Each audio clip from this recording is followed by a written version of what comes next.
Point number 13. تو یہ سب سے بڑا تھا. اب تھوڑے سے پوائنٹس رہ گئے, انشاءاللہ تھوڑی دیر میں یہ کور ہو جائیں گے کہ گوشت کے کتنے حصے کیے جائیں. یہ بھی بڑا کریٹیکل مسئلہ ہے. تو کوئی صحیح حدیث تو دور کی بات, ضعیف روایت بھی نہیں ہے کہ گوشت کے 3 حصے کیے جائیں, ایک رشتہ داروں کے لیے, ایک غریبوں کے لیے, ایک اپنے لیے. سارا خود بھی کھا سکتے ہیں, کوئی مسئلہ نہیں ہے, لیکن پریفریبل یہ ہے کہ غریبوں اور محتاجوں کو بھی کھلایا جائے. وہ میں انشاءاللہ بتا دوں گا بعد میں. اور وہ ہے اگلا پوائنٹ. اور یہاں بات یاد رکھیں, حنفی بھی یہ بات نہیں مانتے. ان کے علماء ضرور کہتے ہیں کہ 3 حصے کریں, لیکن وہ بھی یہ بات ان کی کتابوں میں موجود ہے کہ 3 حصے کرنا ضروری نہیں, سارا خود بھی کھا سکتے ہیں. وہ پوائنٹ نمبر 14 ہے کہ سورۃ الحج کی آیت نمبر 28 میں اللہ تعالیٰ نے فرمایا, اور وہ میں آیت انشاءاللہ آخر میں پڑھ بھی دوں گا, کہ آپ صلی اللہ علیہ وسلم پر یہ آیت مبارکہ جو نازل ہوئی اس میں فرمایا گیا کہ قربانی جب حج کی کرو تو خود بھی کھاؤ اور محتاجوں اور غریبوں کو بھی کھلاؤ. تو کیٹاگوریکل مینشن ہوا کہ خود بھی کھانا ہے اور غریبوں کو بھی کھلانا ہے. اور صحیح بخاری اور صحیح مسلم کی متفق علیہ حدیث ہے, آپ صلی اللہ علیہ وسلم نے فرمایا, تم میں سے جس نے بھی قربانی کی ہے تو 3 دن سے زیادہ وہ اپنے گھر گوشت سٹور نہ کرے. پھر اگلے سال آپ صلی اللہ علیہ وسلم سے صحابہ نے پوچھا, یا رسول اللہ آپ نے پچھلی دفعہ تو کہا تھا 3 دن سے زیادہ گوشت نہیں رکھنا, تو اس سال بھی ہم یہی کریں؟ تو آپ صلی اللہ علیہ وسلم فرمایا, نہیں, پچھلے سال میں نے اس لیے کہا تھا کہ قحط کا زمانہ تھا اور میں نہیں چاہتا تھا تم سارا گوشت جو ہے وہ اپنے پاس رکھو, اپنے غریب بھائیوں کو بھی کھلاؤ, اس لیے میں نے تم پر یہ پابندی لگائی تھی کہ 3 دن سے زیادہ گوشت سٹور نہیں کرنا اور سارا صدقہ اور خیرات کر دینا ہے. اب گوشت خود بھی کھاؤ, غریبوں کو بھی کھلاؤ اور ذخیرہ بھی کر لو. یہ بخاری اور مسلم متفق علیہ حدیث ہے. اس حدیث میں بھی اشارہ مل گیا کہ قربانی کے 3 دن ہے, اشارہ ملا, 3 دن سے زیادہ نہیں رکھنا. اور یہ بھی پوائنٹ شیخ زبیر علی زئی صاحب نے ایکسپلور کیا, اور واقعی حقیقت بات ہے کہ اس کے اندر امپلائڈ ہے کہ 3 دن قربانی ہے. بخاری مسلم کی حدیث میں 3 دن سے زیادہ گوشت نہیں رکھنا. پوائنٹ نمبر 15 نمبر, کیا قربانی کے گوشت تک روزہ رکھا جائے گا؟ یہ بھی پوائنٹ ہے. اکثر لوگوں میں یہ مشہور ہے کہ جی وہ گوشت پکے گا پھر آپ نے روزہ کھولنا ہے.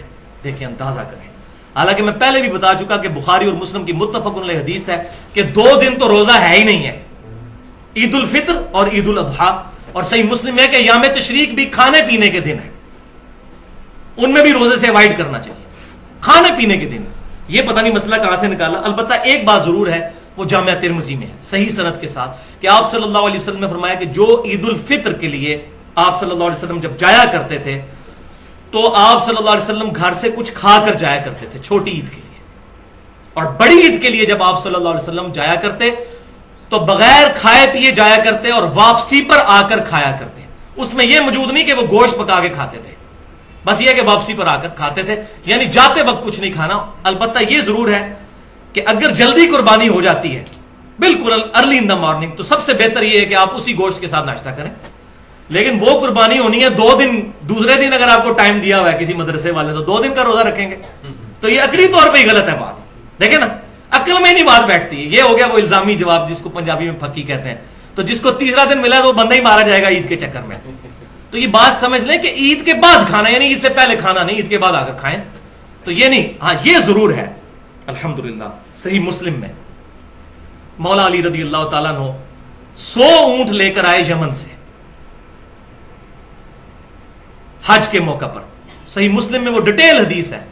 یہ وہی حدیث ہے 2950 نمبر حدیث جس میں حجۃ الوداع کا حضور کا خطبہ بھی ہے. میں اپنے بعد تم میں وہ چیز چھوڑ کر جا رہا ہوں, اگر مضبوطی سے پکڑ لیا کبھی گمراہ نہیں ہو گئے, وہ اللہ کی کتاب ہے. صحیح مسلم میں اللہ کی کتاب. جابر بن عبداللہ رضی اللہ تعالیٰ عنہ سے روایت. پھر جابر بن عبداللہ کہتے ہیں کہ سیدنا علی 100 اونٹ لے کر آئے, نبی صلی اللہ علیہ وسلم نے اپنے مبارک ہاتھوں سے 63 اونٹ قربان کیے. اور اس میں اشارہ موجود تھا کہ یہ آپ کا آخری سال ہے, کیونکہ 63 سال ہی آپ کی زندگی ہوئی, آپ نے پوری زندگی کی قربانیاں ایک دفعہ کی 63 اونٹ. یہ تو بعد میں پتا چلا نا. اور بخاری اور مسلم میں حدیث ہے بڑی رکت والی. صحابہ کہتے ہیں حضور ہم میں موجود تھے اور ہم کہا کرتے تھے یہ حجۃ الوداع ہے. یہ واو پہ زبر ہے, ودا نہیں لفظ ہوتا, حجۃ الوداع.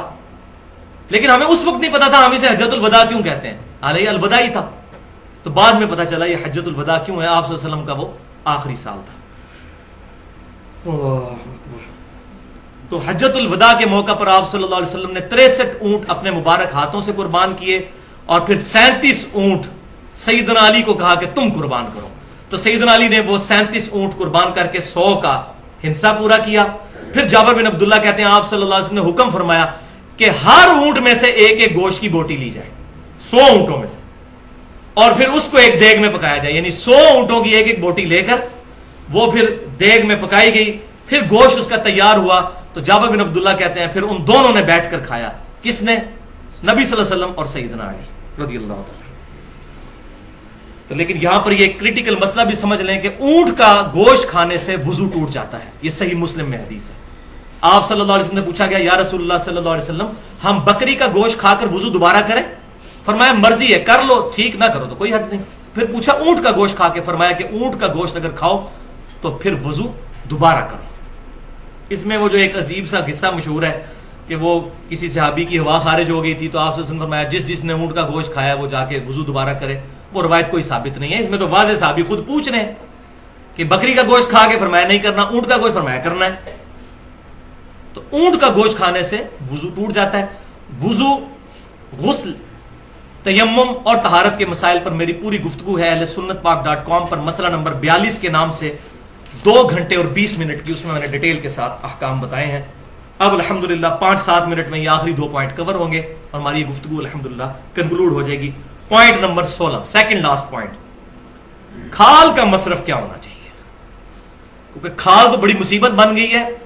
پہلے تو خالی مولوی لڑتے تھے کھالوں کے لیے, اور ان کا بس چلے تو آپ کی کھال بھی عید والے دن اتار کے لے جائیں اور جا کے اس کو بیچ کے تو اس سے جو ہے چندہ اکٹھا کریں. لیکن اب سیاسی جماعتیں بھی میدان عمل میں اتر آئی ہیں. خصوصاً کراچی شہر کے اندر تو عید قرباں پر قتل ہو جاتے ہیں کھال کے چکر میں. وہ 1,500-2 ہزار کی کھال ہوتی ہے اور بندہ مار دیتے ہیں. یہ کھال ہم نے لے کے جانی, وہ کہتے ہیں ہم نے لے کے جانی. پھر ایک ایک مکتبہ فکر میں, بریلویوں میں, دیوبندیوں میں, اہل حدیث, اہل تشیع میں, ان میں بھی جتنی پارٹیاں بنی وہ آپس میں کھال کے پیچھے لڑتے ہیں. اور بعض لوگ تو بےچارے صرف اس لیے 2 قربانیاں کرتے ہیں کہ ایک پارٹی کو ایک کھال دیں گے, دوسرے کو دوسری, تاکہ دونوں خوش رہیں. ٹھیک ہے, یہ بالکل حقیقت ہے. اور یہ سارا مسئلہ جو ہوا ہے نا, وہ ہوا ہے فتنہ مال. میں پھر ریپیٹ کروں گا, مسئلہ نمبر 51, 1.5 گھنٹے کی گفتگو, رزق حرام, فتنہ مال اور دنیا پرستی کا انجام اور اس کا علاج. آج تک کسی بندے نے رزق حرام پہ یہ گفتگو نہیں کی ہے. کیوں؟ کہ وہ پرٹیکولر آیات ہے ہی علماء کے بارے میں ہے کہ یہ حرام ہو رہا ہے. وہ ساری آیات میں نے پیش کی ہیں. امت کے بارے میں تو بعد میں ہے, جامع ترمذی میں صحیح حدیث ہے, ہر امت کا ایک فتنہ اور میری امت کا فتنہ مال ہے. تو میں نے ڈیٹیل کے ساتھ اس میں بیان کیا ہے. تو صحیح بخاری اور صحیح مسلم کی متفق علیہ حدیث ہے اس کھال والے کانٹیکسٹ میں کہ سیدنا علی رضی اللہ تعالیٰ عنہ کہتے ہیں کہ نبی صلی اللہ علیہ وسلم نے میری ڈیوٹی لگائی تھی اونٹوں پر کہ میں اونٹوں کی قربانی کے لیے ان سے پہلے جو ہے ان کی نگرانی کروں, اس کے بعد ان کی لگاموں کو اور ان کے پالان جو ان پر رکھے ہوتے ہیں اور لگامیں جو ساتھ ہوتی ہیں ان کو اور ان کی کھال کو صدقہ کروں, اور کسائی کو یعنی قصاب کو اس کی اجرت نہ دوں کہ اس کے کھال اس کے حوالے کر دی جائے کہ یہ اجرت ہے تمہارے قربان کرنے کی, اپنی طرف سے اجرت دو. یہ آپ صلی اللہ علیہ وسلم کی حدیث صحیح بخاری اور صحیح مسلم میں ہے. سیدنا علی کو آپ صلی اللہ علیہ وسلم نے کیٹاگوریکل مینشن کیا کہ اس کے ساتھ جو رسی لگی ہوئی ہے, لگام بھی لگی ہے, پالان بھی لگا ہوا ہے, جو چیزیں اونٹ کے ساتھ ہیں اس کی کھال, یہ تمام صدقہ ہوں گی. اور اس کا مصرف وہی ہوگا جو گوشت کا مصرف ہے, یعنی خود بھی استعمال میں لا سکتے ہیں کھال کو. وہ صحیح مسلم میں حدیث ہے کہ آپ صلی اللہ علیہ وسلم نے کھال اپنے ذاتی استعمال میں لانے کی بھی اجازت مرحمت فرمائی ہے. یعنی گوشت بھی ہم استعمال کر سکتے ہیں, کھال بھی. اس وقت صحابہ کرام علیہ رضوان گھروں میں مسلح بنا لیا کرتے تھے کھالوں کا, ڈول بنا لیا کرتے تھے اس چمڑے کا, خود استعمال کر سکتے ہیں. اب مصرف کیا ہے اس کا؟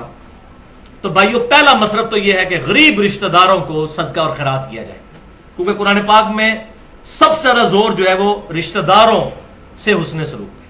اس کے بعد جو بھی لوگ دین کے لیے کام کر رہے ہیں یا این جی اوز ہیں, مثال کے طور پر عیدی ویلفیئر ٹرسٹ والے ہیں, شوکت خانم والے ہیں, اسی طریقے سے الخدمت فاؤنڈیشن ہے جماعت اسلامی کی, وہ ہیں, اسی طریقے سے فلاح انسانیت جماعت الدعوہ کی ایک ونگ ہے جو یہ کام کر رہے ہیں. تو جو بھی خدمت خلق کے لیے کام کر رہا ہے ان کو بھی دے جا سکتی ہے کھال, الحمدللہ, اس میں کوئی مسئلہ نہیں ہے. پوائنٹ نمبر 17, آخری پوائنٹ، اور یہ خصوصاً بیرون ملک مقیم مسلمانوں کے لیے، کیا غیر مسلم کو قربانی کا گوشت دیا جا سکتا ہے یا نہیں؟ انشاءاللہ میری علم کے حد تک اب کوئی مسئلہ ایسا نہیں جو میں نے ایڈریس نہ کیا ہو، تو یہ مسئلہ بھی اب سمجھ لیجئے کہ قرآن پاک میں کیٹاگوریکل یہ سٹیٹمنٹ ہے، سورۃ الحج آیت نمبر 28، بسم اللہ الرحمن الرحیم، فَكُلُوا مِنْهَا وَأَطْعِمُوا الْبَائِسَ الْفَقِيرَ۔ تو جب یہ قربان کر چکو جانور تو اس میں سے خود بھی کھاؤ اور محتاج غریبوں کو بھی کھلاؤ۔ اب اس میں غریب مسلمان ہے یا غیر مسلم، اس کی کوئی تفریق نہیں، اور نہ ہی کسی حدیث کے اندر یہ تفریق آئی ہے، تو اپنی طرف سے شریعت سازی کرنے کی ضرورت نہیں، بلکہ تالیف قلب کے لیے، جس طرح ہمارے پاکستان انڈیا میں بعض اوقات ہمارے گھروں میں کام کرنے والے کرسچنز ہوتے ہیں، ان کے تالیف قلب کے لیے دیا جائے تو بہت زیادہ ثواب ہے۔ لہذا غیر مسلم کو قربانی کا گوشت دینے میں کوئی حرج نہیں ہے اس آیت کے تحت۔ الحمدللہ اس پہ اہل سنت کے تینوں گروہ، بریلوی، دیوبندی اور اہل حدیث اور اہل تشیع بھی متفق ہیں۔ بعض ہمارے جو بریلوی اور دیوبندی علماء ہیں انہوں نے تھوڑی سختی کی ہے کہ نہیں، یہ چونکہ واجب عبادت ہے، ہاں صدقے والی عبادت ہو تو آپ دے سکتے ہیں، واجب عبادت میں نہ دیں، لیکن ان کے پاس ماشاءاللہ دوسرا ٹول بڑا اچھا ہے، وہ کہتے ہیں جی ہیلا کر لیں کہ آپ کے پاس جو دوسرے رشتہ داروں کا گوشت آیا ہے وہ آپ کرسچنز کو دے دیں، اپنا نہ کرسچنز کو دیں۔ ماشاءاللہ ماسٹر ہے نا اس کام کے، تو ان کے نزدیک بھی پتہ ان کو بھی ہے کہ اس کا وہ حال تو نکالنا ہے کہ کرسچنز کو دینا ہے۔ اب ظاہر ہے کہ ہمارے ادھر کتنا غریب طبقہ ہے، تو وہ کہتے ہیں آپ کے گھر جو باقی رشتہ داروں کا گوشت آیا ہوا ہے نا وہ آپ کرسچنز کو دے دیں، اپنا والا کسی مسلمان کو ہی دیں۔ لہٰذا اس بات کی کوئی جو ہے وہ دلیل ان کے پاس نہیں ہے۔ صحیح بخاری اور صحیح مسلم کی متفق علیہ حدیث ہے جو میں پہلے بھی بیان کر چکا کہ آپ صلی اللہ علیہ وسلم نے 1 سال تو فرمایا کہ 3 دن سے زیادہ سٹور نہیں کرنا گوشت، پھر اگلے سال اجازت دی اور فرمایا کہ 3 دن کے بعد بھی سٹور بھی کر سکتے ہو، خود بھی کھاؤ اور غریبوں کو بھی کھلاؤ۔ میں نے اس لیے منع کیا تھا کہ وہ قحط کا سال تھا تاکہ تم سارا گوشت خیرات کر دو، لہٰذا اس کے تحت اجتہادی یہ مسئلہ نکلتا ہے کہ آج بھی ہماری گورنمنٹ آف پاکستان اگر کوئی قحط والا معاملہ ہو جائے یا کوئی نیچرل ڈیزاسٹر ہو جائے، جیسا کہ کبھی زلزلہ یا سیلاب آ جاتا ہے، تو گورنمنٹ آف پاکستان اگر ایک ایگزیکٹو آرڈر یہ جاری کر دے کہ جو قربانی کا گوشت ہے بس تھوڑا سا اپنے گھر میں رکھیں اور باقی سب گورنمنٹ کے پاس جمع کروائیں تاکہ ان غریب لوگوں تک پہنچایا جائے، تو یہ بالکل جائز ہے، یہ کیا جا سکتا ہے ایگزیکٹو آرڈر کے طور پر۔ تو اور الحمدللہ یہ کام کر رہے ہیں، ہماری جو تنظیمیں جتنی کام کر رہی ہیں، چاہے عیدی والے ہوں یا اس طریقے سے الخدمت فاؤنڈیشن والے ہوں یا فلاح انسانیت جو جماعت الدعوہ والوں کی ہے، ان سے ہمارا اختلاف اپنی جگہ جو ہے، لیکن جو اچھی بات کسی کی بھی اس کی تعریف کرنی چاہیے۔ تو یہ جتنے لوگ یہ کام کر رہے ہیں یہ وہی کام تو کر رہے ہیں، اور میں الحمدللہ میں بھی یہ پچھلے کئی سالوں سے قربانی ڈائریکٹ انہی لوگوں کو ہی دیتا تھا، گھر میں نہیں، کہ جو لوگ زلزلہ زدگان کو یا اس طریقے سے سیلاب زدگان کے لیے وہاں قربانی کرتے تھے اور ان کو سارا تقسیم کر دیتے تھے۔ تو لہٰذا یہ معاملہ ہو سکتا ہے، اس کی اجازت ہے۔ تو یہ الحمدللہ ایشوز جو ہے سارے قربانی کے حوالے سے کنکلوڈ ہوئے۔ اللہ تعالیٰ سے دعا ہے جو میں نے حق بات آج کہی ہمارے دلوں میں راسخ فرمائے، اور اگر جذبات میں میرے منہ سے کوئی غلط بات نکل گئی تو اللہ تعالیٰ ہمارے دلوں سے معاف کر دے، ہمیں کتاب و سنت کو سلف کے منہج کے مطابق سمجھنے اور دوسروں تک پہنچانے کی توفیق عطا فرمائے، اجماع امت کو حجت مانتے ہوئے، اور جب کبھی ضرورت ہو تو قیاس کو جائز سمجھتے ہوئے۔ سبحانک اللہم و بحمدک، اشہد ان لا الہ الا انت، استغفرک و اتوب الیک، وما علینا الا البلاغ المبین۔ جزاکم اللہ خیر۔